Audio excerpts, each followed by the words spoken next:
Welcome back to our potato growing series where I bring you along as I grow potatoes year-round here in Southern California.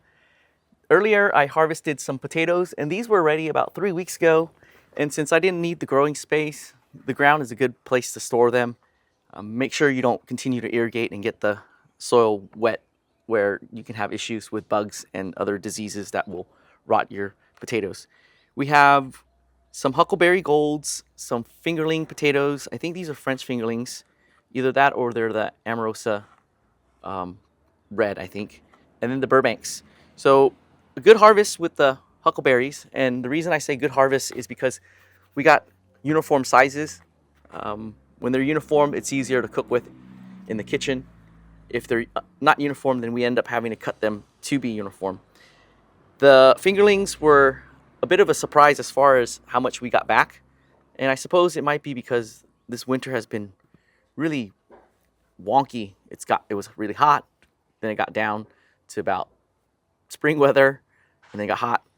So not surprising, we got a very poor harvest with the Burbanks. So we did get a few to grow as seed potatoes. We'll put them in the ground once they sprout, and eventually it'll cycle, and we'll get potatoes in the ground at the right time, weather-wise, and we'll get a good harvest. So this is our harvest for mid-April. We have other potato plants that are growing in succession, which is the purpose of the series, to demonstrate that. And they're coming along. Some look really great, like the ones back there in that planter. And then we have some that are scattered about, and I think we have some that are just starting to sprout right now. As far as the rest of this video, I really never expected that we'll have this content to share with. So in late March, we went on a 6-day road trip up north to Eureka, and we had general ideas of what we wanted to visit, but then we found things to do on the fly. And some of the souvenirs that we brought back, I really didn't expect that I would run into. So let's see. First, coming down from Eureka, there was a hardware store called Rossi's, and 5-gallon buckets. You can never have enough of them. They're super useful in gardening and homesteading. And so when we went up to Eureka to visit some of the redwood forests, it's also a forest where the products come out of, like a lot of the lumber, especially the redwood. So this is one of my favorite types of wood to work with because it's durable, and for the harvest, for the tree to give up its life for us to use, it's given its life, but it's going to be used in the garden for a long time. So it's a really nice piece of lumber. And then around there, I discovered that where they take the logs to mill to strip down the bark, there's a Fox Farm plant there. So I imagine that's where they produce some of their Fox Farm products, and they're a good product, but since we use regenerative practices, we don't need to rely on Fox Farm. But if you're a busy gardener, they're a good product if you need really good nutrient-rich soil. So we got this 5-gallon bucket from Rossi, and I ran into some Renee garden seeds at the hardware store. They had a rack. It was a small rack. It wasn't a complete catalog. I wish it was a complete catalog, but at the same time, some of the seeds that I like buying from Renee's garden might not be catering to the local crowds that will eat that stuff. Like, for instance, I don't have any growing here, but some a Vietnamese variety of cilantro called, I think, Bạc Liêu, and then the bok choy and the Gailan varieties, Early Jade and Green Jewel. Those are a couple of varieties that I grow really well for me, and so I go to Renee's garden online to order the seeds. But I did find some seeds that I want to grow, which are leeks. So this year I'm growing some heirloom leeks, and then I found this one that's French baby leeks. So these are hybrids, and I hope to be able to get some more leeks in our kitchen. So that was the Eureka area. we drove south towards home, and in Humboldt, around Humboldt, well, actually still up there, Eureka. So Eureka, and over there is Cal Poly Humboldt. And not a lot of people know about Cal Poly Humboldt. If you're interested in agronomics, which is the study of soil and how to plant in such a way where the soil is regenerative, you can study over there too. And I think they have a really good geology program. So as we get into the future in AI, where it replaces a lot of jobs, I think geology and even agronomics is probably a field that is still human necessary. So if you're looking for a degree for yourself or your kids to study, maybe look into that. Things are changing so fast, but that's probably relevant as of today. So up there is Cal Poly Humboldt, and then there is the Humboldt Botanical Gardens, which is a really cool place. It's got hiking trails and stuff, and they also have a greenhouse where you can buy plants. And I found some really interesting succulent type plants. They look like succulents to me, but the flowers are really bright and iridescent. And I wrote down the pronunciation because I'm going to chop it up. And they're called Louisia cotyledon.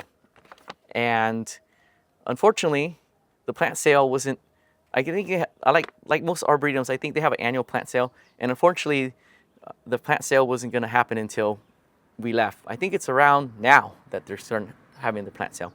But I did find some plants that they do have for sale to the general public. And this is a pitcher type of orchid. And it's, geez, I'm not going to even try it. Let's see if you can see I'll put the text on there. But it's a pitcher type of orchid. And I hope to see the orchid bloom. So that's what we have from Eureka and Humboldt as far as souvenirs and plants. So I'm going to drop this down here because that orchid probably doesn't like too much of the harsh light that's up here. And speaking of harsh light, let me get these potatoes out because I don't want them greening of the light. So let's set it down here as well. Okay, so we came down south, and to get back to LA, we hit up Petaluma for lunch, and we were in the downtown area to have some Vietnamese food. And lo and behold, a few blocks away is the Petaluma, or we were in the Petaluma downtown, and there was a nice ice cream shop to have ice cream. And then right next door was the seed bank, and they are affiliated with Rare Seeds. So if you're familiar with them, that's where we went. And I found some products that they carry in store, Bootstrap Farmer trays. And if you buy them retail, there's going to be a retail markup. But if you buy them straight from Bootstrap Farmer, then you kind of have, per unit, it's less, but then you have to pay for shipping. So it all works out that if you just need a couple trays, it's a little bit more economical to buy them retail. Although ironically, I found some trays that are bigger that I need. And I got some Bootstrap Farmer trays, and I suppose I could have just lumped it into this, but I didn't know. Anyways, I got the 10-20 tray. These are very useful if you grow at scale. And then I was always curious about their 10x10 tray, because sometimes I just grow enough seedlings for succession that I don't need this big old bulky thing. So I got curious and got one of these. So there I just browsed through the seed bank, and it's essentially the Rare Seeds catalog in person. So that was nice.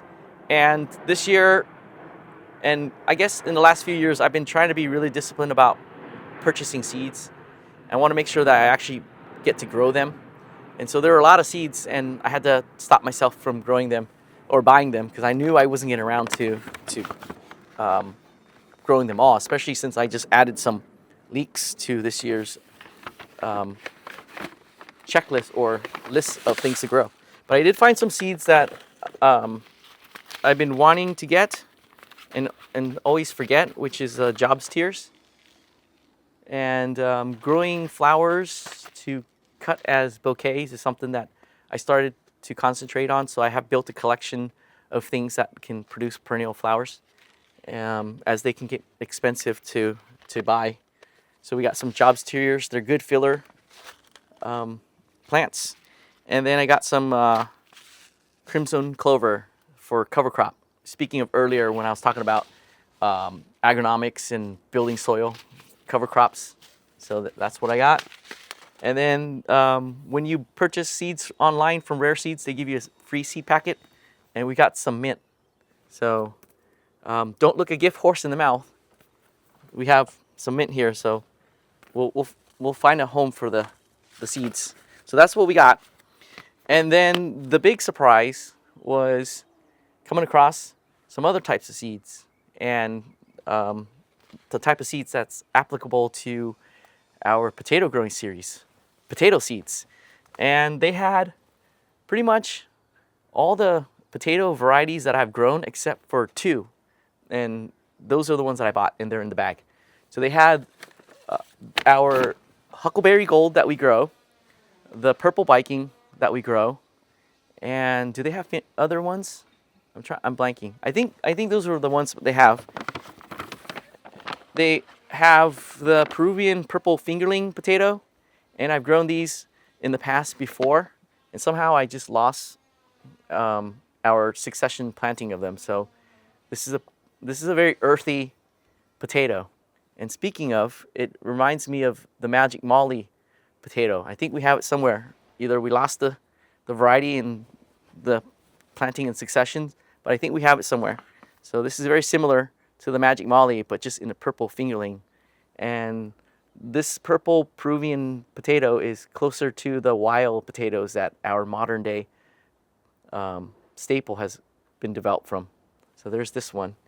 And if you look at Peruvian potatoes, just like in California where we have a citrus industry and we develop different types of varieties, they have a potato university, and they've developed all sorts of varieties, and then they also maintain heirloom varieties that are culturally significant to more of the early advancements of civilization, where they have very knobby potatoes. And I think I was watching one of the episodes, and they explained that one of the tests for a bride is to be able to peel all those knobby potatoes. So if you can peel it, then you could be someone's bride. But that's before advancement, and we have other tests for brides now and grooms.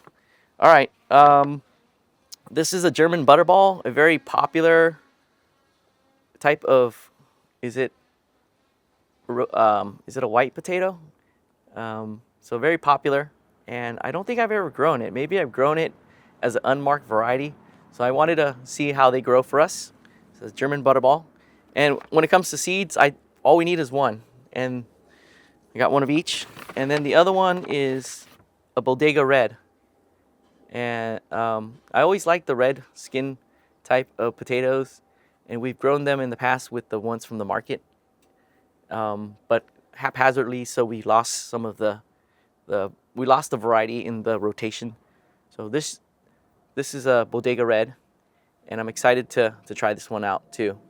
So I'm not sure how they're gonna grow because, again, the potatoes and certain varieties like certain climates. They like cooler, humid climates, and we're getting into summer now. So we may end up getting just seed potatoes from it. But again, eventually we'll cycle through and get a good harvest if we don't lose the potatoes. That pretty much does it for this episode of the potato growing series. I'm gonna try to find a good spot to plant them, and I'm gonna play a guessing game as to what type of climate they like, and I'll put them in some type of microclimate that best mimics it. As you can see from our garden, we have different lighting, different microclimates, I should say. Here it's more humid because we have this peach tree and this retaining wall, and also some other trees and some shade that will trap the humidity in here. So we play with that and do a guessing game and see what our harvest is like. And then before I end this video, because I started to, I found the potato that I stabbed in haste to harvest. So in this growing series for 2026, One potato was harmed in the filming, so let's see if we can keep this count down. It's always fun to add another challenge when you grow potatoes, is to see how few of them you can stab when you harvest or cut into when you harvest. All right, let's get these washed up, and then I'll see you in the next potato growing series. And then as far as this channel, I got lots of other tasks to do. I've been cranking out videos because there's so many things that we're doing here. We got the citrus, and we got peppers and tomato plants to still transplant. So behind on that because of our 6 day away from the urban homestead. Thanks for watching, and I'll see you in the next video.